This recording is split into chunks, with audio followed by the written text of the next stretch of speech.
আসসালামু আলাইকুম রহমতুল্লাহি বারাকাতুহু। বরফের এই অবস্থা, শেষ অবস্থা, প্রচুর বাতাস। আজকে হচ্ছে রবিবার, স্নো জমে গেছে, তবে টেম্পারেচার কিন্তু আপ হয়েছে আজকে 0 ডিগ্রি। এখন আবার কমবে, -11-12তে আবার যাবে এই 2-3 দিন পরেই। ওয়েদার অ্যালার্ট আছে আজকে, বাতাস হচ্ছে প্রচুর।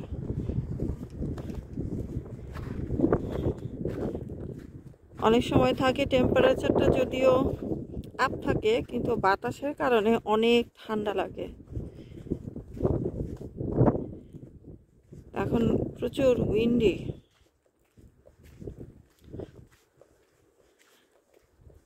জানুয়ারির আজকে যেন কয় তারিখ ভুলেই গিয়েছি। রজব মাস এখনো চলছে, এখনো 3-4 দিন বাকি আছে শেষ হতে। রজবের পরে হচ্ছে শাবান,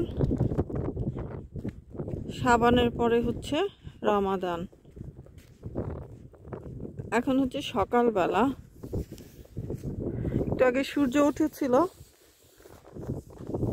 সূর্য উঠলে আমি সাধারণত বাড়ি আসলে সানস্ক্রিন দিয়ে আসি। বাংলাদেশে তো অনেক সানি থাকে সবসময়, যারা বাইরে যান সানস্ক্রিন দিয়ে যাবেন, তা না হলে স্কিনের ভিতরে বিভিন্ন রকমের সমস্যা হতে পারে, স্কিন ড্যামেজ করে দেয় সান। আমার স্কিন খুব সেন্সিটিভ, তো আমার স্কিন ডক্টর যে সে বলেছিল যে পড়ছে গেল আমি যেন সানস্ক্রিন দিয়ে যাই। ওরে আল্লাহ রে, বাতাস একদম, আমি এত বাতাস আসলে ঘরের ভিতর থেকে খেয়াল করিনি। আমাদের এখানে একটা দোকান আছে প্যালেস্টাইনিদের, তো সেই দোকানে গিয়েছিলাম শুক্রবার দিন। দোকানটা খুব সুন্দর করে রামাদানের জন্য ডেকোরেশন করেছে, দেখে ভালো লাগলো। এত ওয়ার্ম ওয়েলকাম করে, খুব ভালো লাগে। প্যালেস্টাইনিরা মানুষ হিসাবে আসলে খুব ভালো। মানে আমি যাদেরকে দেখেছি মসজিদে, ওনাদের ভিতরে না কোনো ভয় ডর, মানে স্যাডনেস, এগুলো নাই। Always happy people. তারা দুনিয়ার ভিতরে সবচেয়ে বেশি অপ্রেসড হচ্ছে, কিন্তু যারা বাইরে আছে তাদের ভিতরে সাংঘাতিক রকমের একটা ঈমান আছে আসলে, যেটা আমরা সারাদিন ঈমান কমে আর বাড়ে। দিনে যদি একরকম থাকে, দেখা যায় রাতে গিয়ে আবার ঈমান ড্রপ অফ করে, ফল করে। তো আমাদের ঈমান হচ্ছে এরকম রোলার কোস্টারের মতো। কত স্নো জমেছে এবার দেখুন। আল্লাহ, পিছনে একটা গাড়ি আসছে। কেউ কেউ গাড়ি চালায় মনে হচ্ছে যে হাইওয়েতে চালাচ্ছে, অথচ এখানে এই ভিতরে 15 মাইলস এর এইদিকে যাওয়াই যাবে না। আমার একদম হাতের মধ্যে ঠান্ডা বরফ লাগছে, ঠান্ডা বাতাসে, কনকনে বাতাস। আমি ভেবেছি 0 ডিগ্রিতে গ্লাভস লাগবে না। 0 ডিগ্রি গ্লাভস দিয়ে কি হবে শুধু শুধু। এখন দেখা যাচ্ছে নামেই 0 ডিগ্রি।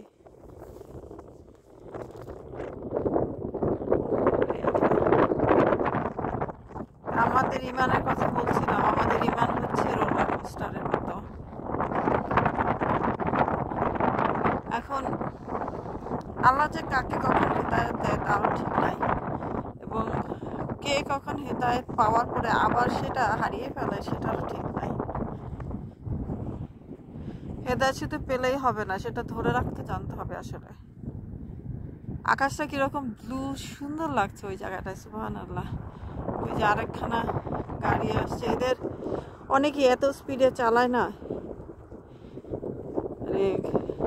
এটা যে একটা কমিউনিটির মতো ছোট রাস্তা, এটা তাদের মাথায় থাকে না। এখানে কিন্তু সব রাস্তার মধ্যে আমেরিকায় স্পিড লিমিট লেখা আছে, আপনি কত স্পিডে চালাতে পারবেন। তো বিভিন্ন জায়গায় জায়গায় পুলিশ বসে থাকে, স্পিড লিমিট অনেক হাই হয়ে গেলে পুলিশ ধরে, লোকজন পুলিশের গাড়ি দেখলে তখন থামিয়ে দেয়। আর এছাড়া অনেক সময় স্পিড লিমিটের থেকে বেশিই চালাতে থাকে। আসলে আমার হাত একদম টোটাল ফ্রোজেন হয়ে যাচ্ছে। I need to do something. এইখানে কত স্নো জমেছে এবার। গতকাল সকালে কয়েক ঘন্টা স্নো পড়েছে, গতকাল না তার আগের দিন, পরশু দিন শুক্রবারে, সেই স্নোতে একদম কয়েক ঘন্টায় বোধহয় কয়েক ফুট স্নো পড়েছে।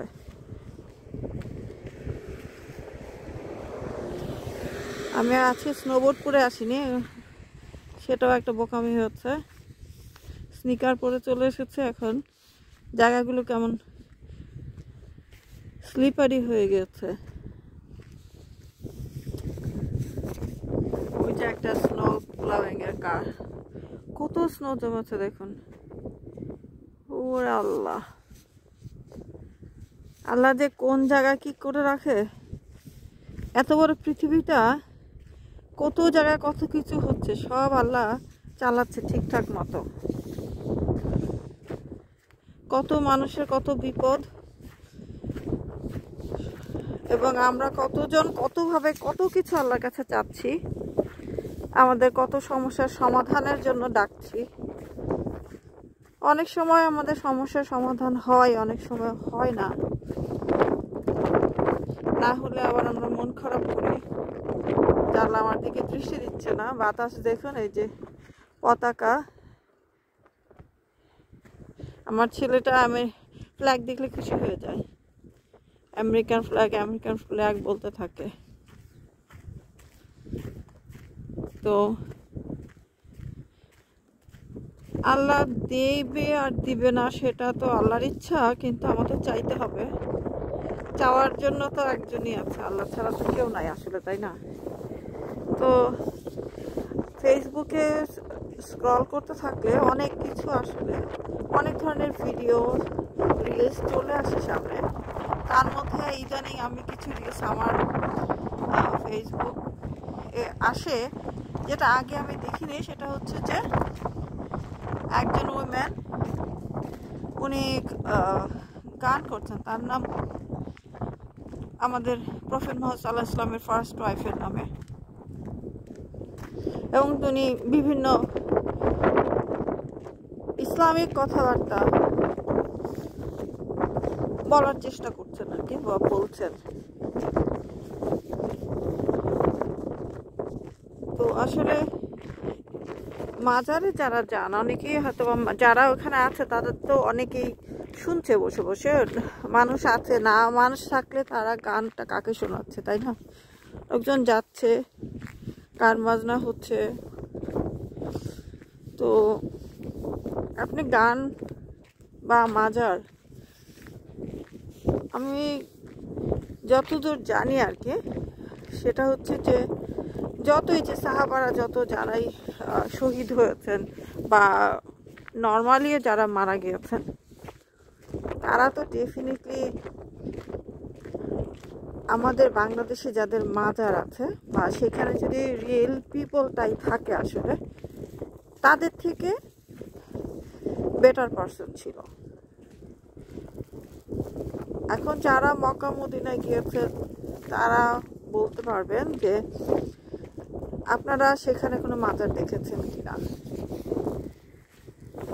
আমি তো অল্প সময় ছিলাম, তো আমার নলেজ আমি যতটুকু জানি আমি দেখিনি। এখন প্রফেট মুহাম্মদ সাল্লাল্লাহু আলাইহি ওয়াসাল্লামের টাইমে তার স্ত্রী মারা যান, দুইজন স্ত্রী মারা যান, খাদিজা এবং মাইমুনা। তো মাইমুনাই তো মনে হয়, তো ভুল হলে ক্ষমা করবেন, জানাবেন যদি অন্য কোনো স্ত্রী হয়ে থাকে। তো মাইমুনা না, মনে হয় জায়নাব। ওকে, আমি এটা পরে কমেন্ট সেকশানে লিখে দিব আর একটু সার্চ করে। এখন তাদের কিন্তু কোনো কবরের মাজার স্থাপন করা হয়নি। এখন সবার কবর কিন্তু আইডেন্টিফাই করেও রাখা হয়নি। এই যে গত সাহাবা, ওনারা যুদ্ধে শহীদ হয়েছেন, পরবর্তীতে সাহাবাদের পরে প্রফেট মুহাম্মদ সাল্লাল্লাহু আলাইহি ওয়াসাল্লামের পরে খলিফারা ছিলেন, ওনাদের কারো কিন্তু কবর এইভাবে মানুষ যে গান বাজনা করছে এটা কিন্তু নাই। তারপর আবার নারীরা যে গান বাজনা করে তাদের আমি দেখলাম যে গলার মধ্যে টাকার মালা পরিয়ে দেওয়া হচ্ছে। আমার কাছে মহিলা নারীদেরকে অসম্মান করা হচ্ছে। তারা কি পণ্য যে আপনি তাদের গলায় টাকার মালা পরিয়ে দিচ্ছেন? This is not acceptable. তো এখন যারা যাচ্ছেন তারা ছোটবেলা থেকে হয়তোবা তাদের বাবা মাও হয়তোবা গান করতেন, এরকম পালা গান করতেন, বাউল শিল্পী ছিল, তাদের মাধ্যমে হয়তো বাচ্চারা শিখেছে, বাচ্চারা যাচ্ছে। আমার কাছে মনে হচ্ছে একটা বংশ পরম্পরা, মানে পরম্পরার জিনিস, যে একজনের থেকে আরেকজন শিখছে এইভাবে আর কি। এখন আমরা কোনো কিছু না থাকলে আল্লাহর কাছে কান্নাকাটি করে বলি, চাই। যে কোনো সমস্যা হলে আমরা কার কাছে বলি? আল্লাহর কাছে বলি, তাই না? সে নামাজ পড়ে বলি, নর্মালি বলি, যেভাবে বলি, আমরা বিলিভ করে যে আল্লাহ শুনছেন, দেখতে পাচ্ছেন, আমার দোয়াটা হয়তো কবুল করবেন, এই আশাটা রেখে বলি। কিন্তু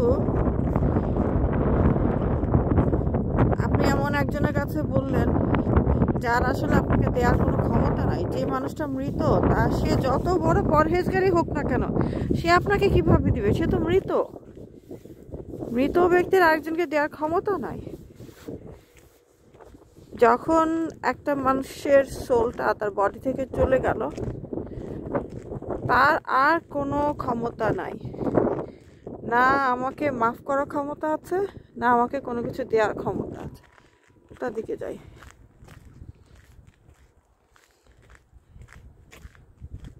তো এটা একটা সিম্পল ব্যাপার। আসলে এই সিম্পল ব্যাপারটা যে কেন মানুষ বোঝে না, এটাই আমি বুঝি না আসলে। অনেকে গ্রামের মানুষ গরু, ছাগল, হাঁস, মুরগি, ভেড়া দিয়ে আসে মাজারে, যে তা আপনি ওইখানে না দিয়ে আপনি দান করে দেন। কোনো মাদ্রাসার যে ছোটো ছোটো বাচ্চারা আছে, এতিমখানার বাচ্চারা, তাদেরকে দেন, তারা ডাল ভাত খেয়ে থাকে। আপনার যদি খাওয়াতে ইচ্ছা করে মাদ্রাসার বাচ্চাদেরকে খাওয়ান, শীতের দিনে কম্বল কিনে দেন, কাউকে পানি খাওয়ান, আপনি অনেকগুলো পানির কেস কিনে দিয়ে আসুন, তাই না? কোথাও একটা পানির ফিল্টার লাগিয়ে দিয়ে আসুন। দান করার জন্য বাংলাদেশে অনেক উপায় আছে। আমেরিকায় এত কিছু নাই। এখানে আপনি একটা পুরানো কাপড়, মানে পুরানো কাপড় বলতে আপনার ব্যবহৃত কাপড়, যেটা এখনো হয়তো আপনার প্রয়োজন নয়, কিন্তু আরেকজন খুব ভালো মতোই পড়তে পারবে, সেটা দেওয়ার মতো আপনি একজন লোক খুঁজে পাবেন না। কারণ এখানে সবার মোটামুটি সামর্থ্য আছে এইসব কেনার। তো বাংলাদেশে আপনি আপনার একটা পুরানো সালোয়ার কামিজ বা একটা শাড়ি আপনি যদি কাউকে দেন, আপনার বাসার কাজের লোককে বা রাস্তায় আপনি অনেককে পাবেন দেওয়ার মতো। ইভেন আপনার দরিদ্র আত্মীয় স্বজনকেও দিতে পারবেন, খুশি হয়ে নিবে। তো এইসব মাজারের জিনিসপত্র না দিয়ে দরিদ্র মানুষকে দিন, মাদ্রাসাতে দিন, এতিমখানাতে দিন। এতিমখানাতে, মাদ্রাসাতে কিন্তু যারা পড়ে তারা অনেকেই এতিম এবং অনেক দরিদ্র। তো এইভাবে মাজারকে উৎসাহিত, মাজার ভেঙে ফেলারও আমি, যে আপনি যে আবার কোদাল খুন্তি নিয়ে মাজার ভেঙে ফেলে একটা কেওটিক সিচুয়েশন তৈরি করা, সেটা আমার মনে হয় সেটা আবার একটু টু মাচ।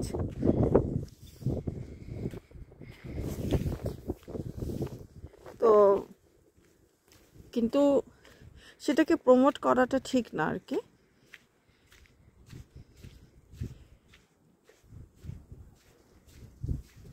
তো অনেক সময় থাকে যে মানুষ হয়তো বা কোনো কারণে সে সাইকিয়াট্রিক পেশেন্ট, আসলে হয়তো বা সাইকিয়াট্রিক পেশেন্ট, সেই কারণে তার গায়ে কাপড় চোপড় কিছু থাকে না, সে তার আসলে দিন দুনিয়ার খেয়াল নাই, কারণ সে সাইকিয়াট্রিক একজন পেশেন্ট।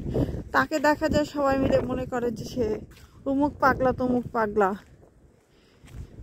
তার কাছে গেলে চাইলে সে মাথার মধ্যে হাত বুলিয়ে দিলে অসুখ ভালো হয়ে যাবে। ইসলাম ধর্মে এই ধরনের কিছু নাই আসলে।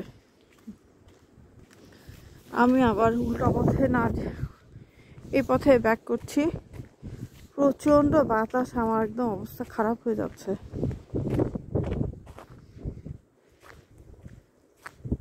তো এই যে সব মানে যেগুলোকে বাউল গান, আধ্যাত্মিক গান, এগুলো বলে ওরস করা, বা অনেক সময় বলে কি যে এই ওরসে যে খিচুড়ি রান্না হয় সেটা খেলে নাকি শরীর ভালো হয়ে যাবে, তাবারক